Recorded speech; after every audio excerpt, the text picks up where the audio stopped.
Good morning, everybody. Can everybody hear me? I think it's probably prudent to give a bit of background about myself. I left school at 16. I went, my first job was in an engine reconditioning shop, and 6 months later I managed to get an indentured apprenticeship at a commercial vehicle dealers in Birmingham. Hayes of Birmingham it was, and when I finished my apprenticeship, unfortunately I got made redundant, so I went to another dealer, to another garage in Sutton Coldfield, 6 months there, and got made redundant again. So with that, I got a bit fed up and started working for myself as a mobile mechanic. I did that for nearly 20 years.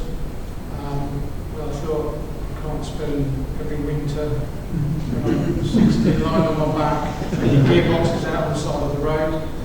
But during that period, I did a PPL, private pilot's license, in 1995.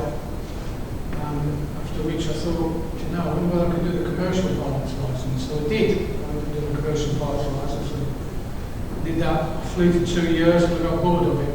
Everybody says that I can't believe it, but I won't go into that. So I went back and thought I'd like to go back to the post trade, and I became an insurance assessor. Did some more qualifications, and as things progressed, I got more qualifications in collision investigation. I registered with the Home Office as a forensic practitioner, and the rest is history really.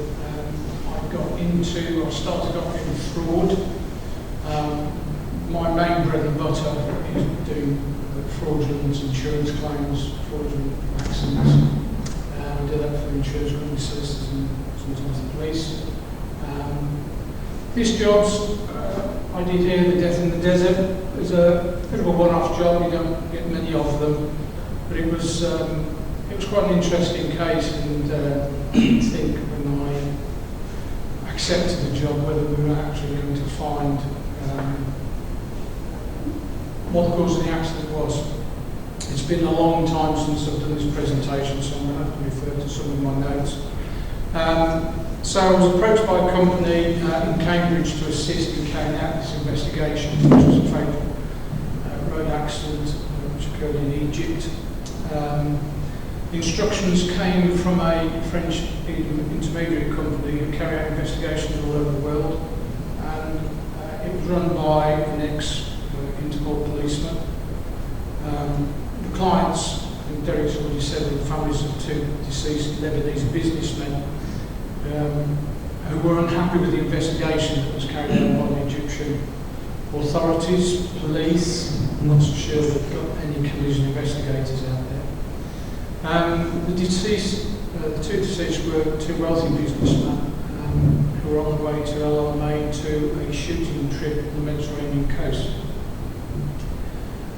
So the purpose of the presentation really is just a brief overview of the investigation into this accident. And it occurred on the Alexandra Desert Road, which was about 20 kilometres from El Alamein. The problems encountered, the limited information and the lack of physical evidence that was available. So the circumstances of the accident are that it occurred in mid-afternoon, and this is quite important, but we'll touch on the time it occurred towards the end. In September 2009, concerning it was a Toyota Land Cruiser that crashed and which had unexpectedly left the road. The Toyota was travelling north on the desert road when it encountered difficulties with directional control. It exited the carriageway, became airborne and descended down a steep embankment, impacting the desert floor on its left-hand front corner. It rotated around its lateral axis, somersaulted and impacted the ground on its right-hand rear corner, and again on its roof area before coming to rest on its wheels, 82 metres from where it originally left the carriageway. The driver reports suddenly hearing the sound of a shaft. That was his explanation. It was a tremendous noise, and he was not travelling fast. There were 3 occupants in the vehicle: the driver who survived, 2 Lebanese passengers who suffered fatal head injuries. The 2 deceased passengers were found lying side by side outside the vehicle and having succumbed to their injuries. The driver suffered a fractured knee, left shoulder injury, was hospitalised for a number of weeks. Had undergone 11 operations by the time we saw. So the instructions were to carry out a detail. It was a joint instruction. I went out with another colleague of mine. It wasn't Bob Seston, it was a guy called Rob Elliott. The family wanted 2 people to go out and do a joint joint inspection in terms of any evidential markings or features sustained during the incident. To locate and inspect the accident scene for any remaining evidence, to review all of the available witness and physical evidence in order to determine the likely series of events and the cause of the accident. The family wanted specific questions addressed. Why were the bodies found lying side by side next to the vehicle? Why were they ejected from the vehicle? Why did the vehicle hit the carriageway? What fault existed with the vehicle to cause the loss of control? Was the cause of the collision a blowout or outburst, as described and reported by the Egyptian police? So the available information: there were no independent witnesses to the actual series of events. The Toyota was inspected by the Egyptian police traffic unit. They reported the driver's side rear tyre had suffered a blowout or outburst leading to the loss of control. Unfortunately, the Toyota remained in the desert for about 10 days prior to becoming recovered by the Egyptian police, during which time a number of occupants were removed, number of components were removed from the vehicle, which included 3 of its wheels and tyres and some of the interior. This was said to have been done by the desert Bedouins. The Toyota was subsequently transported to the owners, Amatra, in Cairo, where it remained until we inspected it. The Amatra are quite a big company. They own most of the Ford dealerships around in Egypt, which supply commercial vehicles. They're an Iveco dealer to the government. So the vehicle that was involved was an Egyptian Spect Land Rover Cruiser GX. It was registered in 2006 with a 24-valve 6-cylinder 4.5 fuel-injected petrol engine in it. Interestingly, the Egyptian spec requires no airbags or inflatable side impact air curtains or seatbelt pretensions, and also no ABS, which is quite surprising. The vehicle was reported to have been regularly maintained and had only covered approximately 26,000 kilometres. So it wasn't a high mileage vehicle. Interestingly, on my way in, I got a few photographs of Cairo. It's an immensely densely populated city. In fact, I've put some pieces down here really just for interest. So Cairo is the largest city in the Arab world in Africa. Its nickname is the City of a Thousand Minarets. Cairo is the 16th largest metropolitan area in the world. It's the most densely populated city in the Middle East. Cairo has a population of 14,450,000 people. The size of it is 1,600 square kilometres, which equals 9,031 people per square kilometre. to put some balance on that, London's got a population of 12.8 million people. Its size is 11,391 square kilometres, and London, well, that equates to 1,130 people per square kilometre. So interestingly, when we landed in Cairo, and we managed to get through the airport there, if I get into a car, which is the one I'm in now, which is a taxi, and I'm going there to investigate an accident where people have been ejected from a vehicle, which to me instantly smacks that they weren't wearing the seatbelts. This car I was in didn't have any seatbelts. I was like, but the roads, all of the roads in Cairo were as you see, and everybody's picking them all. And on some of the bigger roads, there's 4 lanes there, but there's 6 lanes of traffic. So they don't abide by any of the centre line marking and lane markings at all. It's just mayhem, and I would suggest that if anybody ever does or has been to Cairo, don't ever think about hiring a car. These were the pictures of the vehicle that were given to us prior to us arriving. That's all we got. It clearly shows the vehicle to have significant damage to it. When I got to the hotel in the evening, I looked out the window and thought, wow, fabulous view, and took a few photographs. In the morning I woke up and there was several windows in this hotel room, and I took some nice pictures of the city, and I got to the last window and saw that. Quickly put my camera away. So this is, can you see my mouse? No, you can't see my mouse. Can everybody see that red dot? Yeah, there we go. So we're down in Cairo. This is where the vehicle was. The accident was up here with collision locus, and there's one name at the top there. But it's, I'll come on to the drive later on. This was a picture that was taken by one of the staff of the Marcher, the company that owned the vehicle. So I think I might say this later on, but the Marcher and this big company that actually got a company car and a driver, and they were facilitating these 2 businessmen. And one businessman owns was a big shareholder in the Marcher.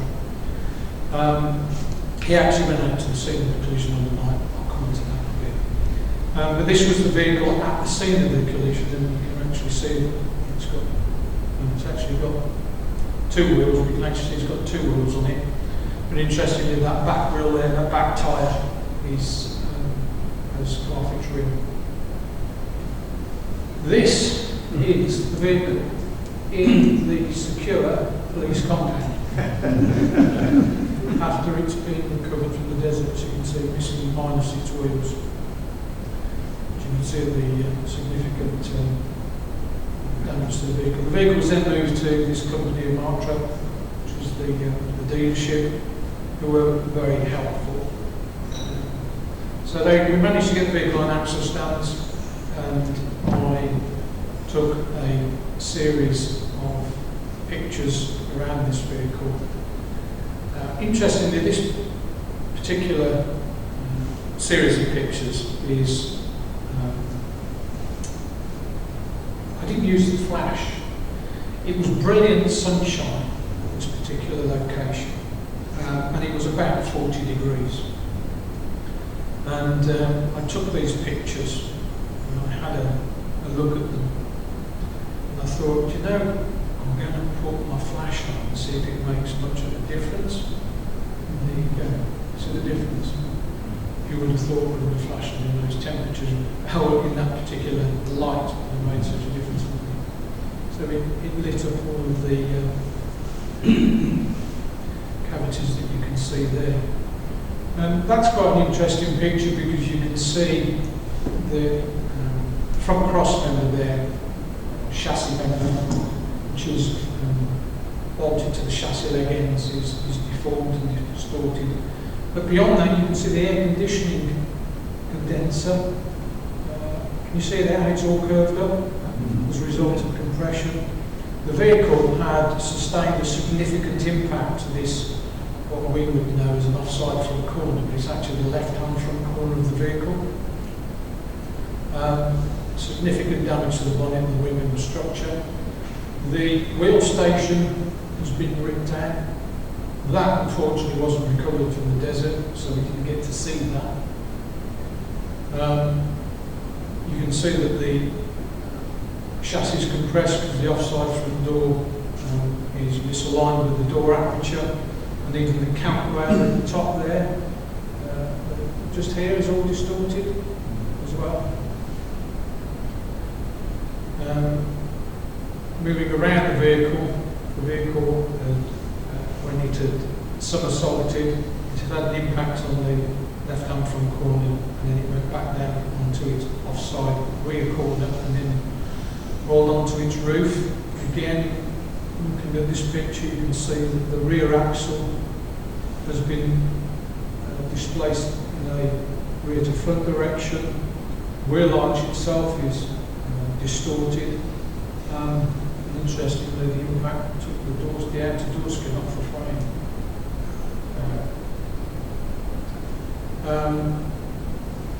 Some more views of the near side front corner. You can actually see the distortion to the body shape.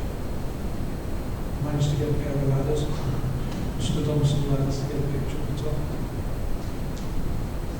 You don't really want to be in that car, would you? Having a look at the brakes on the right hand front of the vehicle, you can see that all the brakes were in very good condition. And it's reasonable to assume that the brakes on the left-hand side of the vehicle would also be in reasonable condition.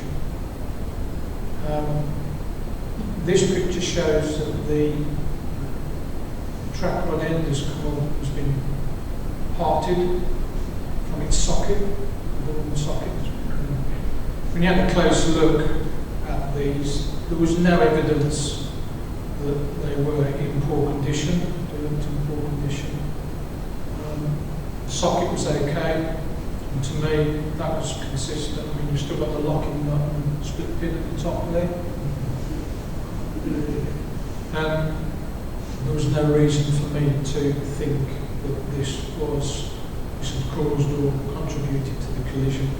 And there is evidence later that you'll see that proves that there was actually nothing wrong. The rear brakes, there's nothing wrong I could find with rear brakes. They're all in good condition. Again, the vehicle had only done 26,000 kilometres. The door there is significantly distorted. You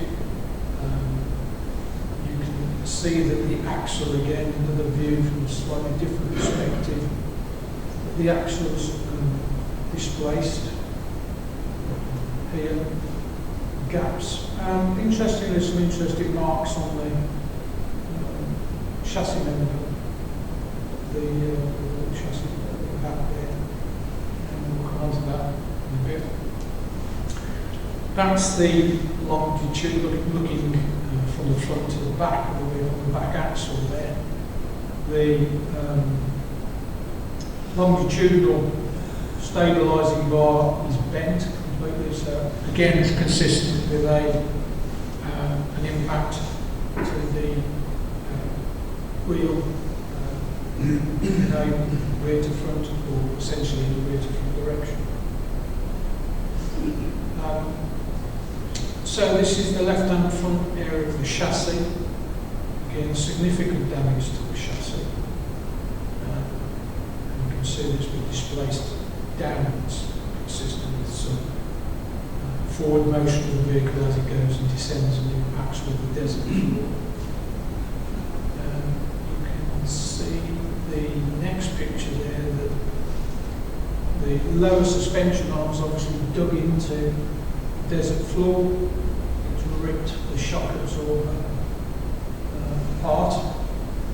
Again, consistent with the impact in my view, so I think to suggest there's a fault with the shock absorber. Interestingly, I found that the steering column had become separated, which again is down to the distortion of where the chassis is to the body. When you had a close look at the splines, bolts on the female section along the rack were still fairly tight, they were loose, there was no evidence of any wear to the metal to suggest that it had been loose. And plus, you're not going to be able to part that. That's just not going to come apart when you're driving. It just doesn't happen. You have to take the rack off it to part. Again, the steering rack was just no faults found. That's a view of the front suspension, yes, on front suspension. That's the chassis member. Front chassis member there, you can see significant damage and distortion to it. And it must have, it was clearly a really significant impact. So, blowout or outburst as described by the Egyptian police. The left-hand rear tyre was found to be deflated and had suffered an impact to the sidewall and the wheel rim. There were markings on the chassis rail to show the wheel was not rotated at the time of impact, which is also supported by the impact markings on the wheel rim and the tyre. The tyre was also found to have a nail in the tread, which hadn't penetrated the casing. There was no evidence of any damage to the edge of the rim to support a sudden deflation of the tyre, allowing the rim to come into contact with the road surface. Interestingly, I was able to reseal and re-inflate the tyre, which remained inflated when checked the following day. So clearly it wasn't a blowout. This is the wheel in question. Of course, it's the only wheel we've got. What about the other three? Remember, there is evidence later you'll see as to why it couldn't have been a blowout. So that's the offending wheel. There's the impact markings on the side of the chassis, which to me was the tread of the tyre, slightly distorted, but the tread of the tyre when it impacted the desert floor. It wasn't rotating. I anticipate the driver's potentially got his foot on the brake as when he's airborne. There's a little nail on the tyre, but again, we checked it, wasn't leaking. There is the impact to the outer rim, to the sidewall of the tyre, and there were your markings and direction in which that damage was caused. This is the outer rim, clearly hasn't been in contact with the road surface. That's the tyre the following day still inflated. What I did find on the tyre, the inside of the tyre, the outside of the tyre, was this circumferential scuffing of the tyre, which I'll come on to in a minute. When you actually look at the inside of the tyre, that's what it should look like. You can see it's corporations to the tyre. So the interior of the vehicle, anything of any value had been removed from the vehicle whilst it was in the desert, or whilst it was in the police compound.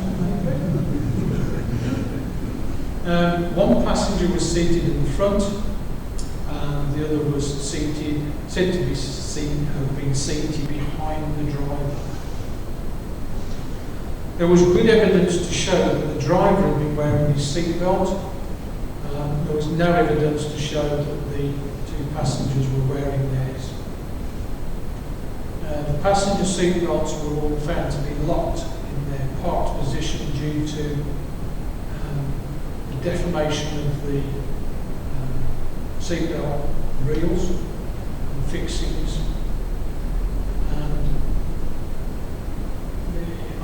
I actually brought the seat belts back with me. I removed them from the vehicles and I put them in the bag.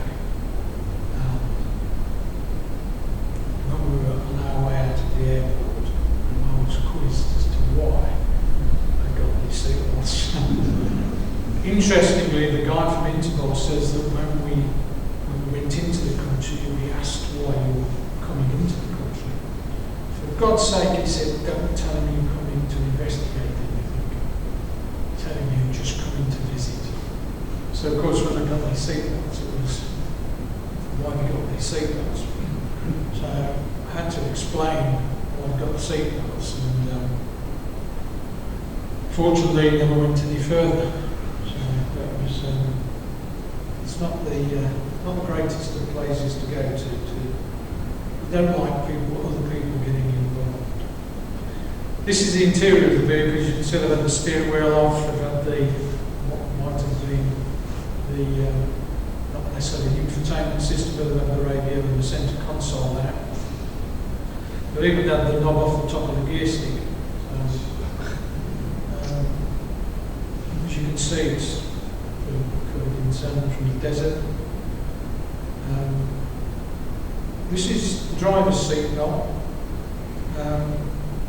When you have a closer look at it, it's hard up against the big post there on the D-ring.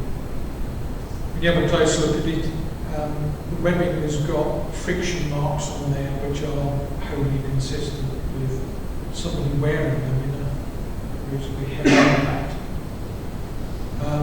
When you look at the buckle itself, you can see that there are friction marks which is mounted to the surface. These are wholly consistent with somebody wearing a seatbelt. So that's the back and that's the front of the buckle. Passenger seat belts, as you can see, were in perfectly good condition. There was absolutely no evidence at all to support that these belts were being brought. Those are not my hands, that's one of the Dukes. I also stripped the seat belts, the rails down to check that the ratchet controls were all in good working order. So, occupant ejection rear. There was clear evidence to show the two passengers were not wearing seat belts. Found evidence of a head strike to the roof lining, deformation to the door trim panel, which would suggest the rear seated passenger exited through the left-hand rear door. The video does show the offside rear door to be open at its final point of rest. However, I could not rule out that he had not exited through the window aperture, although there was no evidence of this.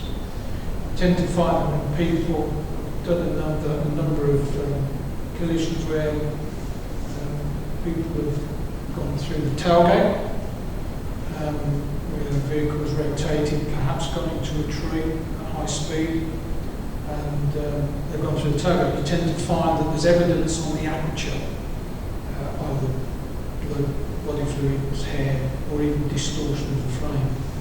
Couldn't really see any to the door frame, to the window frame. That said, it was fairly damaged. But there was potential other explanation. So this is the head strike. There was also evidence of an impact to the handrail there as well. And interestingly, this is the door in a trim panel. When you look at the interior of the interior door trim panel, you can see that it's had an impact. Would that jump out at anybody? What do you think? You see, it was my view that if he's impacted the door, that little area there is where you have the door handle to open the door, which is operated by a rod. So if he's impacted the door in that direction, he's potentially going to pull on that rod, which could have opened the door.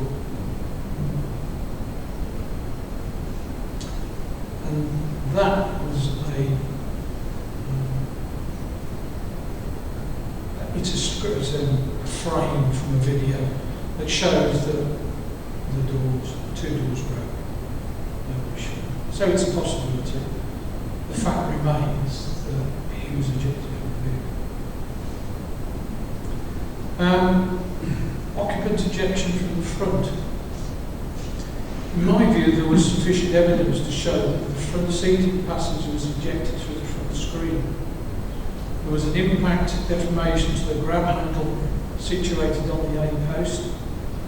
The screen was broken and the laminate was torn, suggesting a significant load had been placed on it. And a section of the screen was found on the desert floor. There was a trail of abrasion marks across the upper surface of the bonnet that were consistent with slide marks. Introduce you to my Egyptian helper. It's very helpful. As you can see, that's the only remaining piece of screen that's left. I have, when I'm looking for markings on cars, I have some photochromatic powder, a brush or brusher panel. It will highlight fine abrasion marks that you can't see to the eye. Interestingly, I didn't have to get it out here, I actually got it with me. But the desert sand did the job for me. So when you actually blew it off, the dirt sits in the fine grooves of the abrasion marks. And that to me is either the passengers coming or part of him sliding across the bonnet, or it's potentially the screen. That's the section of the screen we found in the desert. And that was the grab handle and the screen. So once we'd inspected the vehicle, we were going to we had to move to the other side of Cairo to a hotel towards by the desert road, because it took the best part of 2 hours to get from one side of Cairo just to this area, which was only a matter of a few miles. And speaking there, we got the Giza, Spy Giza, where the pyramids were. So on the evening, I decided to go and have a little walk, look at them. They're quite spectacular. But interestingly, I noticed on the ring road outside the hotel that there's a number of vehicles that are driving who just don't have the headlights.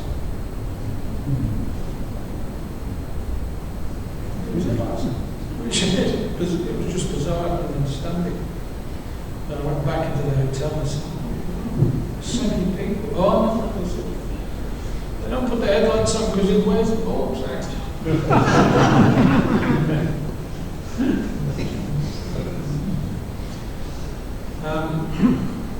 We've got a motorbike in Cairo with no lights. And some people actually live in their cars. It's not sweet. So here we are out on the, this is the desert road.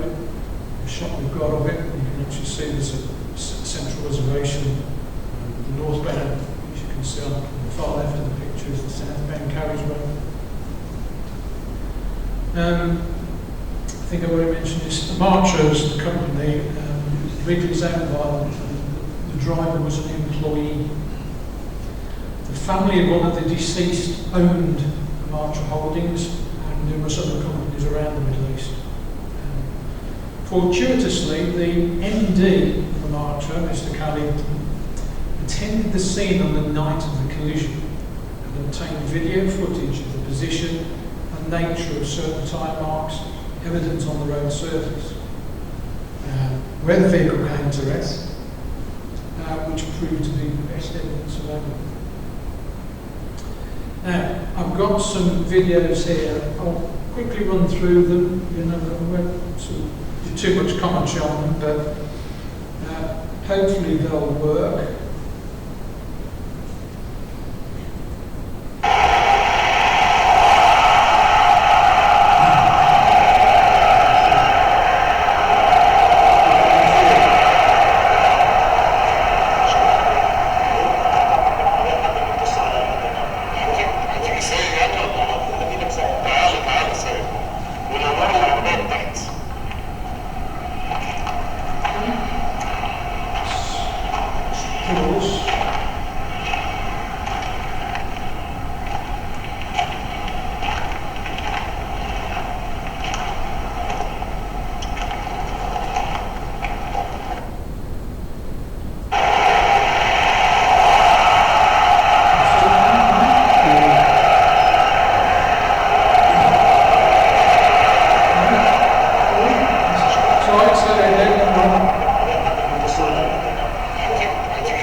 So what I'm going to do very quickly to stop that.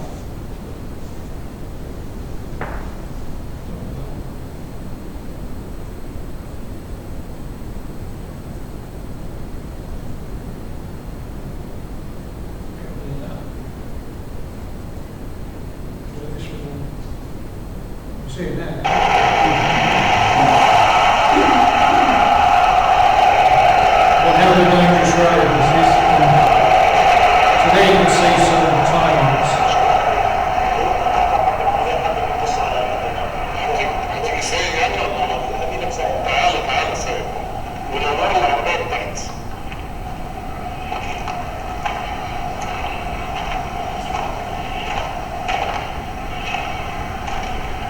We've got a rumble strip.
Do you really understand what I'm saying?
videos didn't show, don't really reveal any more evidence than in capture when we did the vehicle inspection, but it was useful to see before the vehicle inspection.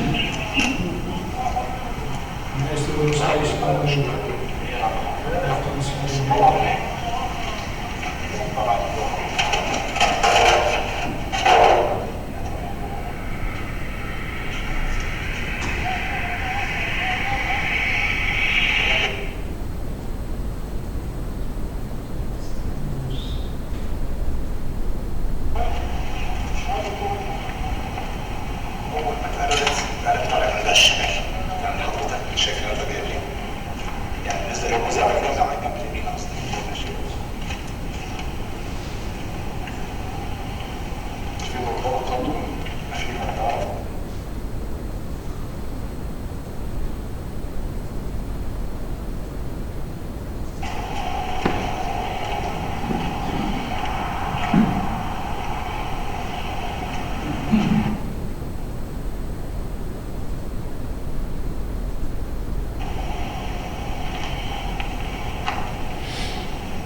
So we've also got some pictures, and these are the pictures showing the tyre marks on the road surface. When you actually look, you can see that the vehicle's clearly left the road to its left-hand side. And the loss of control is probably down as far as there.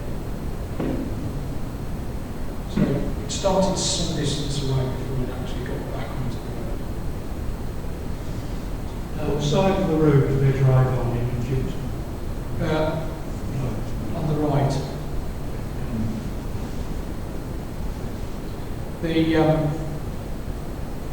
This is a dual carriageway.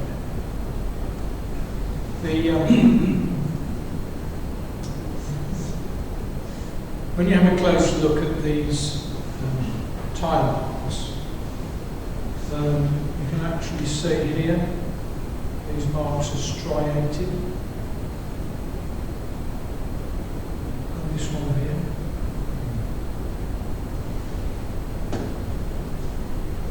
You can see even better the ones here.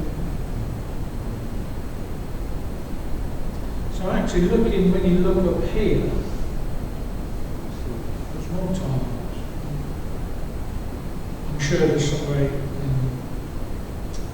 engineers in here will probably know what these are.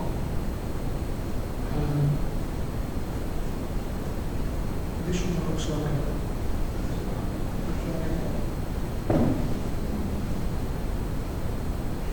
there's another area of tyre marks. Striated. So we've got 4 tyre marks there, haven't we?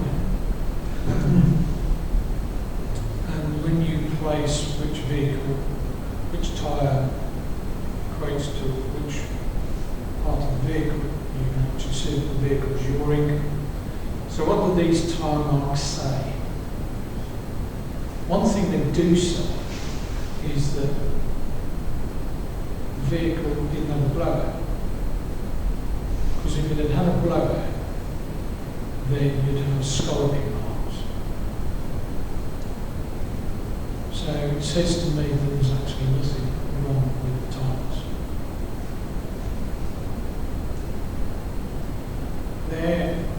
What those are critical speed marks. Looking into the desert there, you can see this is the distance. And it's gone a hell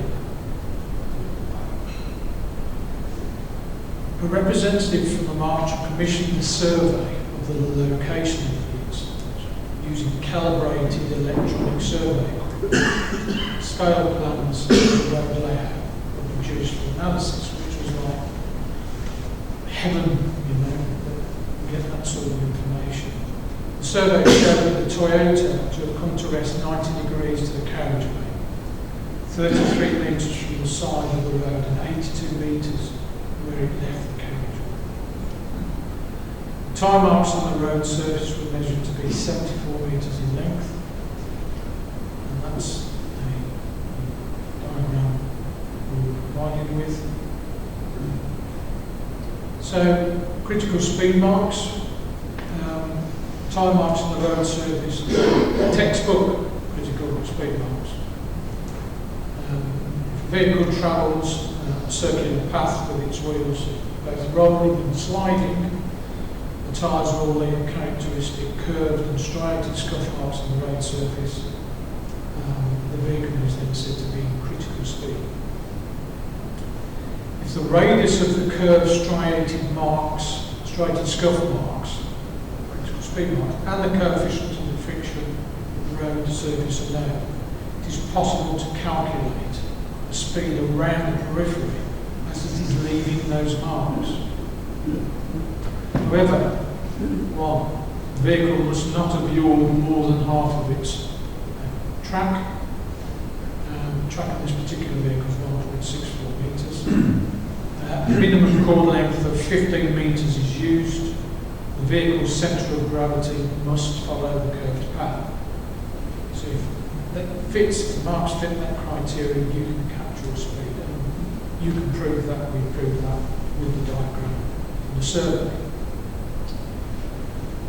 This is the calculation that you would do, pretty standard calculation to find the radius of the curve, and to find the velocity is that calculation which showed the vehicle was doing somewhere between 93 and 113 miles an hour.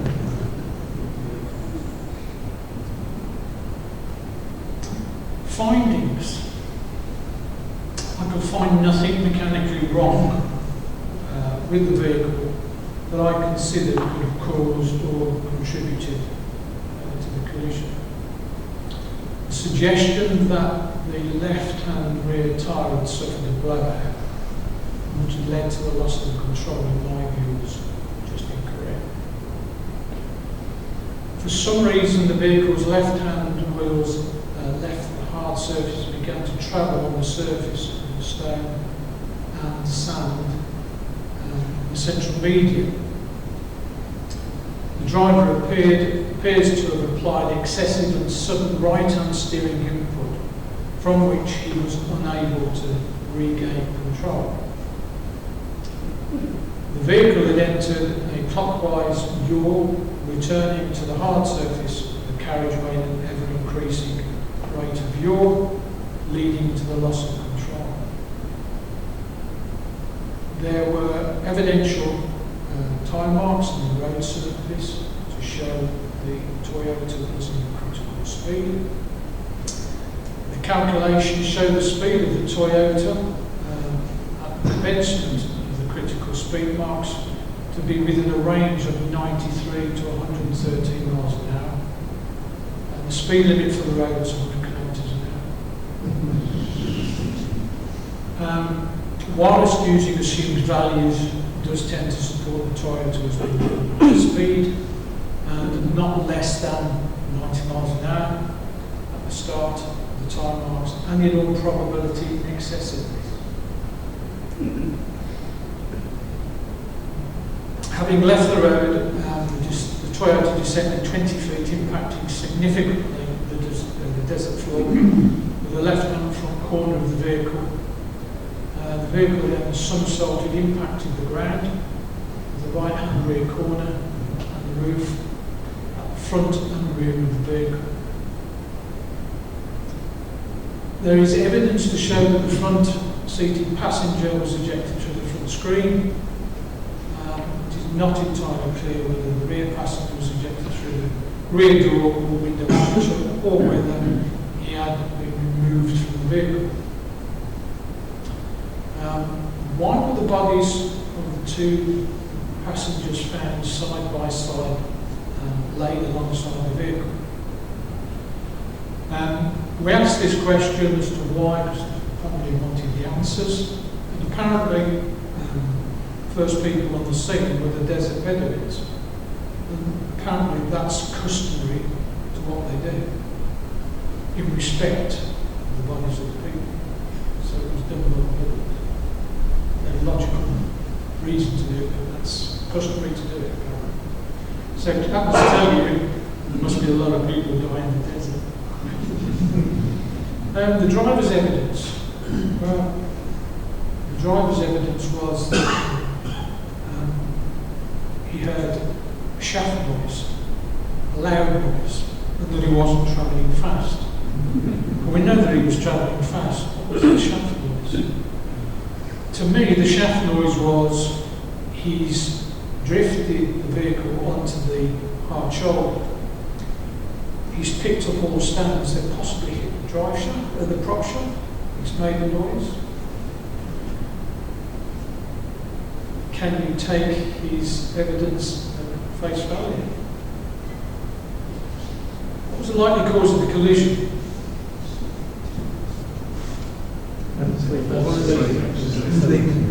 Yeah, fell asleep. He did fall asleep, and interestingly, it was Ramadan. It was Ramadan. The day before, he'd done this trip the day before. Apparently, he'd also been to the airport at 2 o'clock in the morning. He'd had little sleep, little food. This was happened at 4. I think the human factors, research shows the human factors. If you don't sleep, the worst time is mid to late afternoon. And he's fallen asleep. And that was the only conclusion that we could come to. Just to finish off, I don't know if any people are interested in cameras, photography. I did a forensic collision camera course at Sussex Police. I always include this because this was an absolute revelation to me, these pictures. He was teaching us about taking pictures under sodium lighting. On most SLR cameras you have a facility to adjust the white balance. You can actually take a picture of a white car and you say to the camera, this is white. When you do it, the camera goes, oh, I must be on the sodium lighting then. And it gives you that.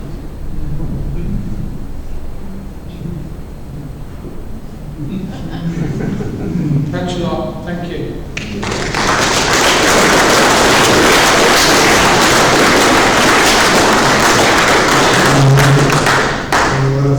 First of all, any questions?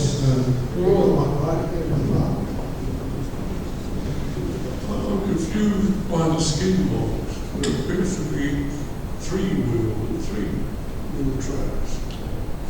Okay, so when a vehicle is in critical speed, when a vehicle is in critical speed, there are 4 tarmacs there. Yeah. There are 4. But as the vehicle's rotating, the weight is coming off them. You'd only end up with 3 if the front is No, there were 4. and the rear on the side. There were 4. Together. There were 4. Yeah, but what you're doing is the vehicle's rolling, so the offside rear tyre, or the right-hand rear tyre, is being lifted. So that's why you get this like a scuff mark. It's not a He's not getting a critical speed mark from there because there's hardly any weight on the tyre because it's all on the left-hand tyres. There were 4 tyre marks. Sorry, one last bit. You don't very readily go through the front windscreen these days. Presumably, it's only for nerve. Very severe head, neck, shoulder. Massive. I mean, he killed him. Yeah, he did. He got severe head injury. He probably got a broken neck. He probably got a broken collarbone. We don't know the kinematics of the 2 bodies within the vehicles because we no CCTV footage or whatever. We can only imagine from at the time. I mean, there's software out there now that can predict it from the impact damage from the floor. But at that particular time, that software wasn't available. But it seemed to me the most logical explanation was that he'd gone through that front screen. We don't know how thick. I think you'll find that there are 2 thicknesses of laminate on the front screen. There's a 30 mm, there's a 10 mm. I defy, if it was a 10 mm one, and the body's impacted it such. I mean, it's impacted that floor with a hell of a velocity. So, clearly the screen's not there. So, part of it's on the desert floor. So, to me, I think it's a reasonable, possible explanation. I know nobody's got to said you're last. You've got to have an hour. Was there any evidence gathered from the bodies? Was there any analysis done, and then is that consistent with the what you presented today? I don't know the answer to that question. We were never provided with any autopsy, any medical evidence. I suspect the families may have been. They never came back to us. We had a meeting with them, not face to face because when we came back to the UK, we did the reports, analysed the evidence, and we had a telephone conference with them. They were happy with the results, but we never got. What we do know is that they both died from head injuries. That's all we know. I also thought there were only 3 tracks on the road, but I've got to take your evidence. No, let's go back. Let's go back. Let's go back.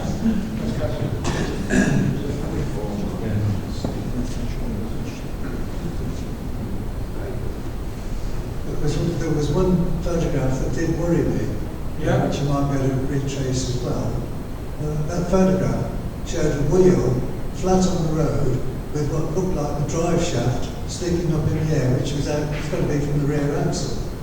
So it makes one wonder whether it was really a 3-wheeler vehicle. No, it's a 4-wheel drive, isn't it? That's from the front. Sorry? It's 4-wheel drive vehicle, and that's from the front. You actually pointed out the fact The drive shaft repeated. Hang on, sorry. Did you point out the... No, let's go back. Let's go back. Yes. Let's find.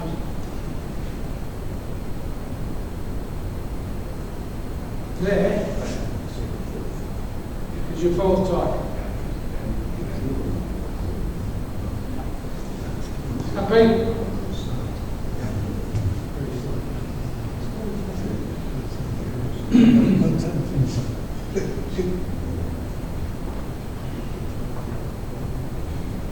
Can you identify the wheel? I will, I'll come back to that, yeah. Let's deal with that. Are you happy with that, young man?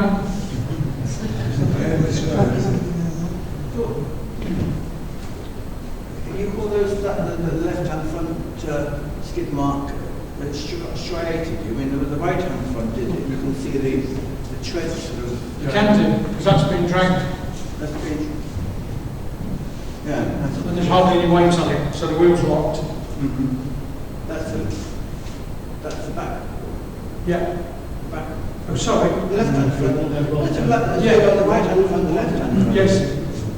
The right-hand front looks like it's skidding more heavily than the left-hand front. You've got line, they call those striations, the marks. Yes. Line. So, it's going to be your left-hand tyres that are going to leave the striation marks. Okay? So left-hand rear, left-hand front, there's your striating marks.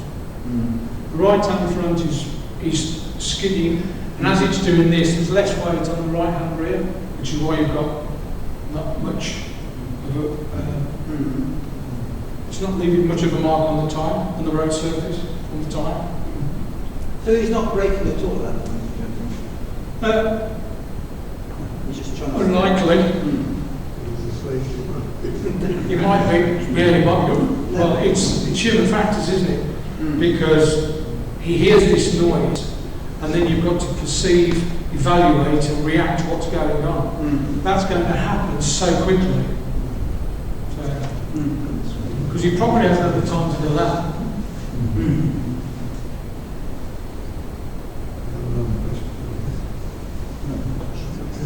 So just remember, let's go to the. Oh no, hang on. You want the? You want the wheel? The wheel on the flat on the road. Yeah. The drive shaft sticking up. Yeah. That's got to be out of the rear axle. No, that's out the front. Well, why didn't the drive shaft fall over then? With the universal joint up? I've got a clue. Let's have a look at the picture. Yeah. It's probably because it might be a tight drive shaft. It might be that the CVs are jammed. It might be that it's damaged. In fact, there's a metal, from my memory, there's a metal collar that goes over the end of the CV joint. So if it's yanked it out, it could have jammed into that metal collar, holding it up. Possibly, yes. Of course, we didn't get to inspect that. No, that wheel would have been stolen, wouldn't it? Recycled, I think. I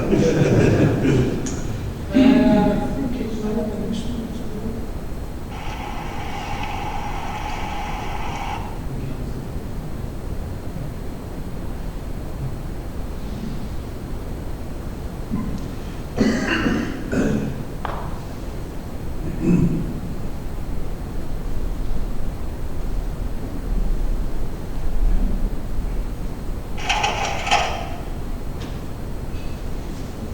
There seem to be very few pictures of the left-hand side of the vehicle.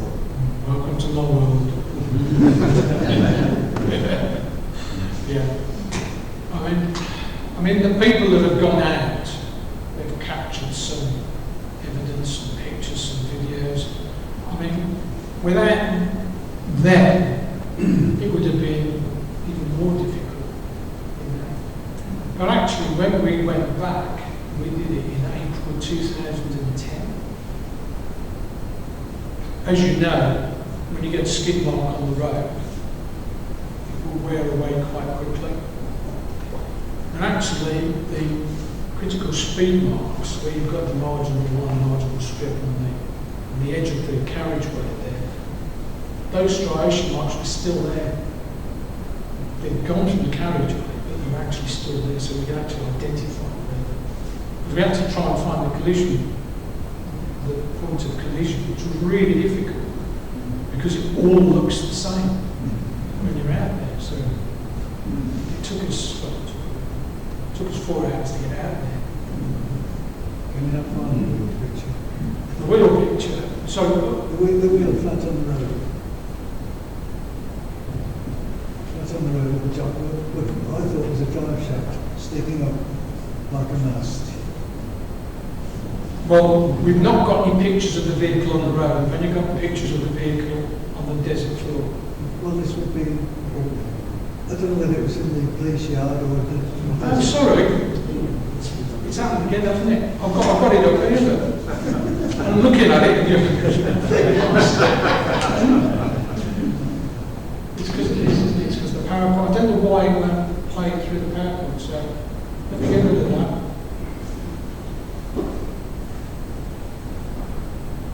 There you go. Sorry. Apologies. Should have told me, Derek. One slightly off-the-centre question. Can you hold on for 1 second? Sorry. Let's just deal with this. I thought it was a clearer picture than that. Maybe I'm wrong. God, you're a hard man to deal with. These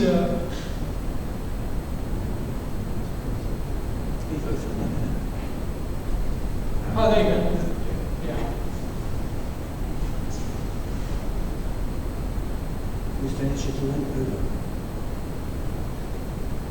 Perhaps someone can identify whether that looks like a front brake or a rear brake. Well, that's a brake caliper. Is it the caliper? So That's just a a front brake brake. caliper there, yeah. Drum brakes on the back, Mark. Trust me, it's definitely the front. Okay. Because I've inspected the Toyota brake discs and drive shaft. It's a solid axle at the back, so it doesn't have drive shaft. So it's got to be the front.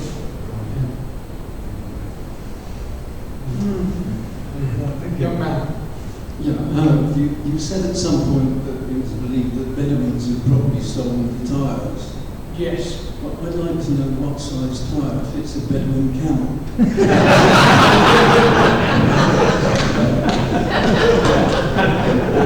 I like it. Well, I remember being out in Kenya and they used to take the tyres and make shoes out. Yeah, actually, when I was on holiday, I thought there were flip-flops and Morocco with it used tyre tread, the outer case of the tyre tread.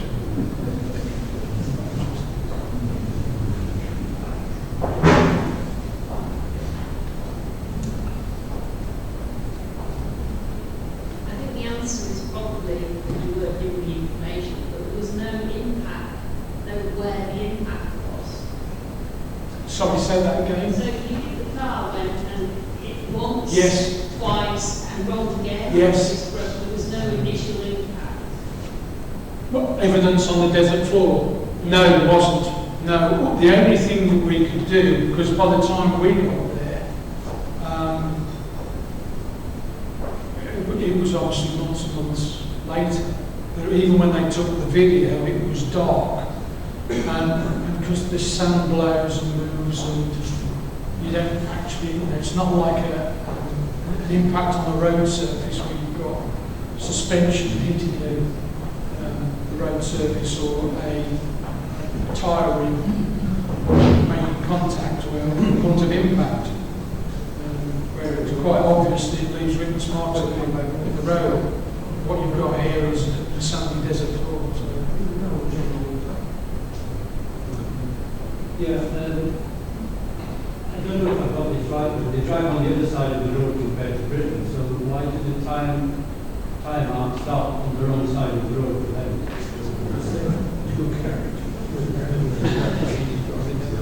To be honest with you, they don't seem, I mean, I've not really thought of that in great detail, but in Cairo it doesn't seem to matter where you are, whatever road you're on. You know, as you can see in the video, when you watch that first video, they are just driving in any lane whatsoever. I mean, the last thing I would have done is did what those guys did to try and light the scene up and put my car halfway across the carriageway trying to light the scene up. I mean, it's just a recipe for disaster, another disaster, isn't it? So, One last question, please.